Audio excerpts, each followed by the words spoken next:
Hello ladies and gentleman, मैं प्रथमेश वेलिंग किताबशाला में आपका स्वागत करता हूं।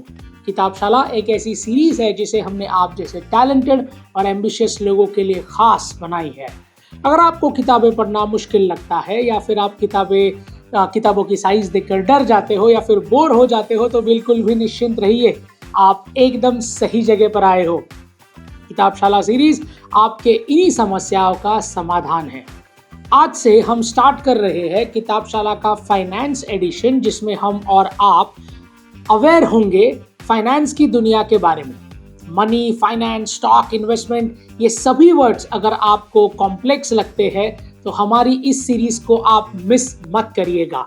और अगर आपको इस एरिया में नॉलेज है तो आप अपने नॉलेज को और बढ़ा सकेंगे। So be all yours till the end everyone. आज के एपिसोड में हम बात करेंगे किताब रिच डैड पुअर डैड के बारे में और जानेंगे 7 core life lessons under 7 minutes. यानी कि आपको ये एपिसोड सुनने के बाद इस किताब का पूरा सारांश मिल जाएगा। चलिए शुरू करते हैं आज का एपिसोड, और उसके पहले आप हमारे चैनल को सब्सक्राइब कीजिए और बेल आइकन प्रेस करना ना भूलें ताकि हमारे वीडियोस की अपडेट आप तक सबसे पहले पहुंच सके। एक्साइटेड? तो चलिए शुरू करते हैं। लेखक रॉबर्ट कियोसाकी ने एक अद्भुत किताब की रचना की है 1990s में, जो उनके सबसे ज्यादा प्रचलित किताबों में से एक है। That is rich dad poor dad. ये बुक रीडर्स को फाइनेंशियल फ्रीडम पाने का रास्ता दिखाती है। उनका ये मानना है कि पैसों के लिए काम करने में सबसे बड़ी प्रॉब्लम ये है कि एक जॉब आपको टेम्पररी अमाउंट देती है आपकी किसी भी चल रही प्रॉब्लम के लिए। लोगों को लगता है कि वो कभी ना कभी तो नई जॉब के जरिए या प्रमोशन के जरिए इनफ पैसा कमा लेंगे, लेकिन आपको कुछ भी करके कितना भी पैसा करने के सेटिस्फाइड नहीं हो सकते अगर आपको समझ नहीं आता कि फाइनेंशियल वर्ल्ड आखिर काम कैसे करता है। लेखक रॉबर्ट कियोसाकी का मानना है कि पैसा हर समस्या का समाधान नहीं है, लेकिन ज्यादा पैसा कई बार ज्यादा कर्ज ले आता है।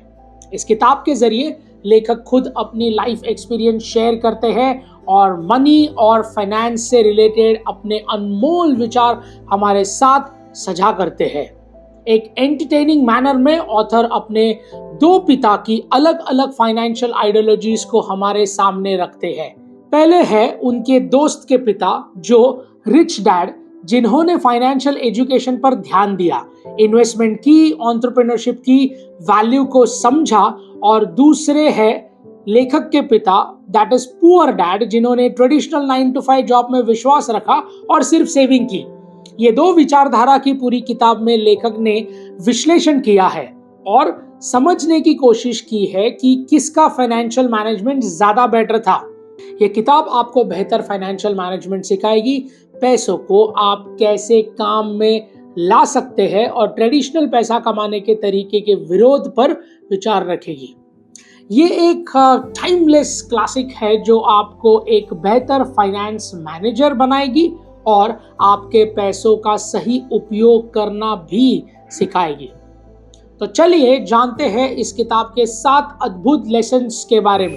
लेसन नंबर 1, वित्तीय ज्ञान का महत्व, the importance of financial literacy.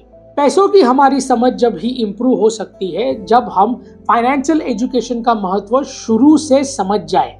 ये हमें मनी मैनेजमेंट के प्रभावी तरीके सिखाती है। फाइनेंशियल एजुकेशन का ज्ञान तो स्कूल से ही मिल जाना चाहिए, लेकिन हमारा एजुकेशन सिस्टम इससे शायद उतना इम्पोर्टेंट नहीं समझता। जब तक आप फाइनेंस को समझेंगे नहीं, तब तक ना आप खर्च कर पाएंगे, ना बचा पाएंगे और ना ही निवेश कर पाएंगे सही से। सही और सटीक फाइनेंशियल निर्णय लेने के समय सही और सटीक फाइनेंशियल एजुकेशन भी आता है। इससे हम कर्ज से बच सकते हैं और अपने जीवन में फाइनेंशियली ग्रो कर सकते हैं। आपको अपना घर बनाना हो या बिजनेस की शुरुआत करनी हो या फिर अपनी रिटायरमेंट प्लानिंग करनी हो, पैसों की समझ होना सबसे ज्यादा जरूरी है। ये ज्ञान हमें कैसे, कब, कितना और कहाँ खर्चना है, बचना है, ये सब सिखाती है। इसके अलावा अगर आपको वित्तीय ज्ञान हो तो आप जिम्मेदार भी बन सकते हैं और अपने भविष्य की कामनाएं अपने हाथों में ले सकते हैं। तो आज से ही बुक इंटरनेट, फ्रेंड्स, फैमिली या किताबशाला, जहां से भी आप फाइनेंशियल मैनेजमेंट के ज्ञान मिल सके वहां से बटोर लीजिए और अपने भविष्य को सिक्योर कीजिए। लेसन नंबर 2, भीड़ के पीछे भागना बंद कीजिए। Eliminate the rat race. क्या आपने कभी चूहों को दौड़ते देखा है? जहां एक चूहा दौड़ रहा होता है, बाकी सारे चूहे भी उसी डायरेक्शन में दौड़ते हैं। हम ह्यूमंस भी कुछ इसी तरह है। जहां ज्यादा लोग होते हैं, हम वही खुद को महफूज पाते हैं। पैसा कमाने में लोग अक्सर वही रास्ता अपनाते हैं जिन रास्तों पर बाकी दुनिया चल रही होती है। वो लोग दिन रात मेहनत करके पैसा कमाते हैं, अपने रोजमर्रा के खर्चे पूरे करते हैं और फिर एंड के ऑफ द मंथ में कुछ पैसा जब हाथ में बच जाता है तो उसको निवेश करते हैं। सही कह रहा हूं ना? हम लोगों को जीवन भर मेहनत करते हैं और सिर्फ घर के बिल्स भरते हैं। अगर आप इस साइकिल से बाहर निकलना चाहते हैं तो आपको पैसा कमाने के दूसरे तरीकों को भी फोकस करना पड़ेगा। और दूसरे तरीके से मेरा मतलब चोरी चकारी बिल्कुल भी नहीं है, बल्कि investment, business ventures and other revenue stream से इस चीज को हल किया जा सकता है। इसका सीधा सा मतलब है कि आप अपनी मेहनत से अपने लिए पैसे इकट्ठा कर पाए और अपने कुछ इच्छाओं को पूरा कर पाए। इसमें आपको फ्री टाइम भी मिलेगा और जल्दी रिटर्न्स भी मिलेंगे, लेकिन हर कदम सोच समझकर उठाना है, इस बात का ध्यान रखिए। लेसन नंबर 3, लिवरेज की ताकत को समझिए। Understand the power of leveraging. Leverage एक फाइनेंशियल कॉन्सेप्ट है जो हमें कम रिसोर्सेस में ज्यादा हासिल करने की अनुमति देता है। जैसे मानो कि आप एक बड़ा सा भार छोटे प्रयास से उठा पा रहे हो। फाइनेंस की दुनिया में लिवरेज का मतलब है कि किसी से उधार लेकर किसी एसेट को खरीदना और उसमें इन्वेस्ट करना। अगर आप खुद का पैसा लगाते हैं तो साधारण सी बात है कि सबको ज्यादा फायदा हो सकता है अगर उस एसेट की प्रॉपर्टी की वैल्यू बढ़ती जाती है, लेकिन कुछ भी बिना रिस्क के नहीं होता और लिवरेजिंग भी अपने साथ अपने रिस्क लेके आता है। ये आपको लॉस बढ़ा भी सकते हैं अगर आपके एसेट्स ने प्रॉपर ग्रोथ नहीं करी तो लिवरेज एक रिस्की इंस्ट्रूमेंट है जो आपके लिए और आपके खिलाफ काम कर सकता है। इसीलिए जानकर, समझकर और पूरा नॉलेज लेने के बाद कभी भी इन्वेस्ट कीजिएगा। देखिए फिर कैसे फायदे होते हैं और नुकसान से भी आप किस तरीके से बच सकते हैं। लेसन नंबर 4, खुली मानसिकता अपनाइए। Develop an abundant mindset. खुली मानसिकता से मतलब है कि हम जीवन की हर सिचुएशन को सकारात्मक नजरिए से देखें और ये सोचे कि हमारे लिए बहुत सी अपॉर्चुनिटीज है और कई सारे रिसोर्स अवेलेबल है।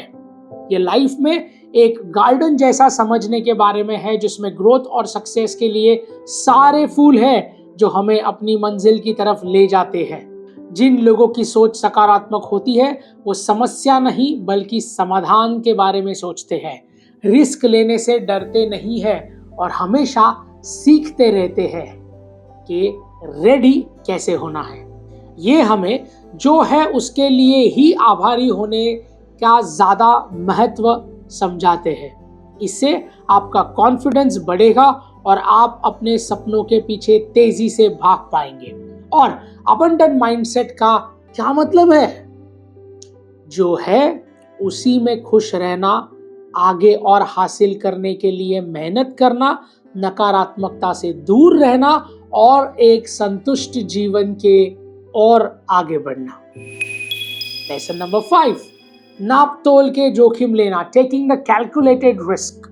सही और सटीक निर्णय लेना जो आपको जीवन में नई ऊंचाइयों पर ले जाए बहुत जरूरी है और अक्सर इन डिसीजन तक पहुंचने के लिए हमें रिस्क लेने पड़ते हैं। बिना सोचे समझे पानी पर चलने की बजाय ये एक पक्के ब्रिज पर चलने जैसा है जहां से गिरने के चांसेस लगभग कम है। नापतोल के रिस्क लेना मतलब क्या हो सकता है ये सोचना, अच्छा बुरा या जो भी रिजल्ट आएगा उसका दिमाग में रख के ही आगे बढ़ना चाहिए। रिस्क लेना पर्सनल और प्रोफेशनल दोनों के ग्रोथ के लिए जरूरी है। इससे आपका कॉन्फिडेंस बढ़ेगा, आपका धैर्य बढ़ेगा और आपके सामने नई अपॉर्चुनिटीज आएगी। अगर आपने रिस्क ही नहीं ली तो हमेशा एक सेफ गेम खेलते रह जाएंगे और अपने आप को डेवलप नहीं कर पाएंगे नए अवसरों के लिए।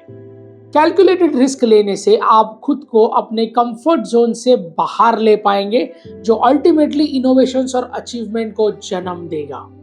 इसलिए सावधानी और सपने के बीच में तालमेल बिठाना जरूरी है, क्योंकि किसी ने कहा है कोई रिस्क ना लेना ही शायद सबसे बड़ा रिस्क है। An amazing. लेसन नंबर 6, पैसों के पीछे नहीं, ज्ञान के पीछे भागिए। Work to acquire the life skills and not for money. आपके काम को लेकर अपने नजरिए को बदलना जरूरी है। काम करना मतलब पैसे कमाना नहीं, बल्कि काम करना मतलब कुछ नया सीखना है।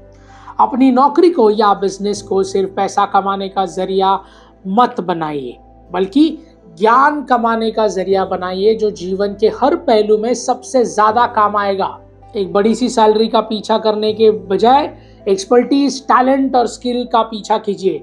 सैलरी खुद ब खुद पीछे आ जाएगी। इस मानसिकता से आप एक संतुष्ट जीवन बिता पाएंगे, बेहतर जॉब सेटिस्फैक्शन होगा और इससे बदलती दुनिया में आप कदम रखेंगे। पैसा होना जरूरी है, पैसा कमाना भी जरूरी है, लेकिन ज्ञान बढ़ाना, अनुभव बढ़ाना आपको लंबी रेस का घोड़ा बना पाएगा।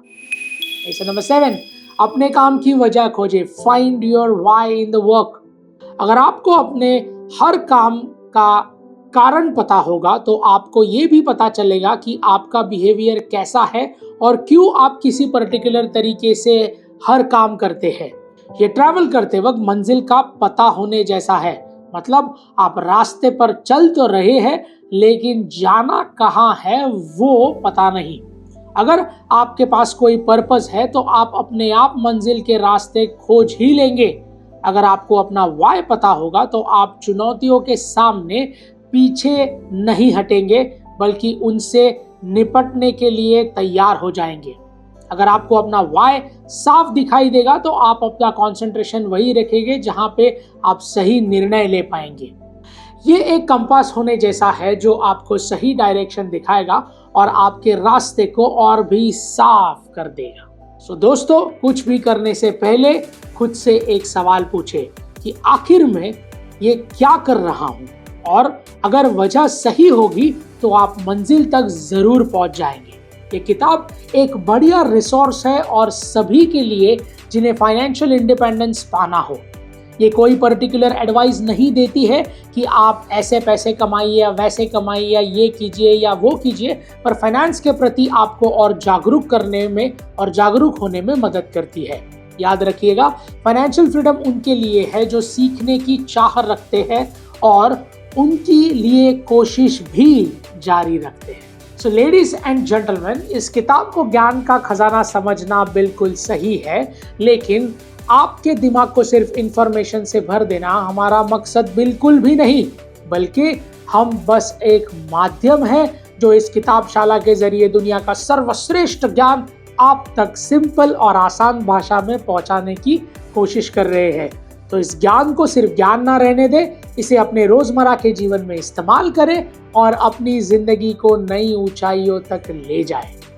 किताबशाला के अगले एपिसोड में फिर मुलाकात होगी, जहां हम बात करेंगे द इंटेलिजेंट इन्वेस्टर की, जो आपको इन्वेस्टमेंट की दुनिया से परिचित कराएगी और आपको एक बेहतर इन्वेस्टर भी बनाएगी।